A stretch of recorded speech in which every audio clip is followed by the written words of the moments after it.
చెప్పాలా? యాక్టర్ గా ఆల్రెడీ మనం ఆయన విశ్వరూపం చూసాం. ఇప్పుడు డిప్యూటీ సీఎం గా ప్రజాసేవ చూస్తున్నాం. అయితే ఆయన హరిహర వీరమల్లు ఇంకా ఓజీ సినిమాలు ఇంకా రిలీజ్ అవ్వలేదు అన్న సంగతి తెలిసిందే. హరిహర షూట్ మాక్సిమం అయిపోయింది కాబట్టి ఇక ఓజీ సినిమా కోసం ఆయన బాడీ ట్రాన్స్ఫర్మేషన్ గురించి కూడా పెద్ద చర్చ జరుగుతోంది. ఈ సినిమా కోసం పవన్ కళ్యాణ్ స్ట్రిక్ట్ డైట్ పాటిస్తూ శరీరాన్ని పూర్తిగా మార్చుకుంటున్నారట. హరిహర వీరమల్లు షూట్ చివరి దశకు చేరుకుంది.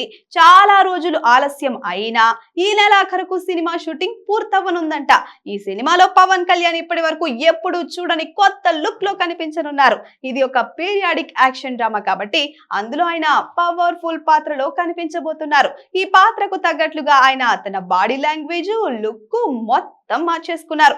ఆల్రెడీ మనం 2 సాంగ్స్ లో పవర్ స్టార్ ని చూసాం కూడా. అయితే ప్రస్తుతం ముఖ్యంగా ఆయన గతంలో చేసిన సినిమాల్లోని లుక్ కు దగ్గరగా ఉండేలా రెట్రో లుక్ కోసం ఆయన చాలా కష్టపడుతున్నారు. పవన్ కళ్యాణ్ తన శరీరాన్ని ఫిట్ గా ఉంచేందుకు చాలా కష్టపడుతున్నారు. ఆయన ప్రాసెస్డ్ ఫుడ్ పూర్తిగా మానేసి హై ప్రోటీన్ ఫుడ్ తీసుకుంటున్నారు. లీన్ మీట్, కూరగాయలు, హెల్దీ ఫ్యాట్స్ తీసుకుంటూ తగినన్ని నీళ్లు తాగుతూ శరీరానికి అవసరమైన పోషకాలు అందిస్తూ కఠినమైన వ్యాయామంతో శరీరాన్ని ఫిట్ గా ఉంచుకుంటున్నారు. ఈ మార్పు ఇప్పటికే ఆయన తాజా ఫోటోల్లో స్పష్టంగా కనిపిస్తోంది. ఫ్యాన్సీ లుక్ చూసి తెగ సంబరపడిపోతున్నారనుకోండి. హరిహర వీరమల్లు పూర్తయిన వెంటనే పవన్ కళ్యాణ్ ఓజీ షూటింగ్ మొదలు పెట్టనున్నారు. ఈ సినిమాకు సుజీత్ దర్శకత్వం వహిస్తున్నారు. మాస్ స్టైల్ యాక్షన్ మిక్స్ చేసిన ఈ సినిమాలో పవన్ కళ్యాణ్ మోడిష్ గా కనిపించనున్నారు.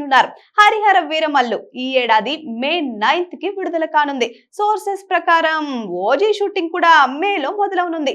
అయితే షూటింగ్ కంప్లీట్ అయితే ఓజీ సెప్టెంబర్ ఆర్ డిసెంబర్ లో విడుదలయ్యే అవకాశం ఉందబ్బా. Please subscribe to the channel and download the Politicos app from the links in the description.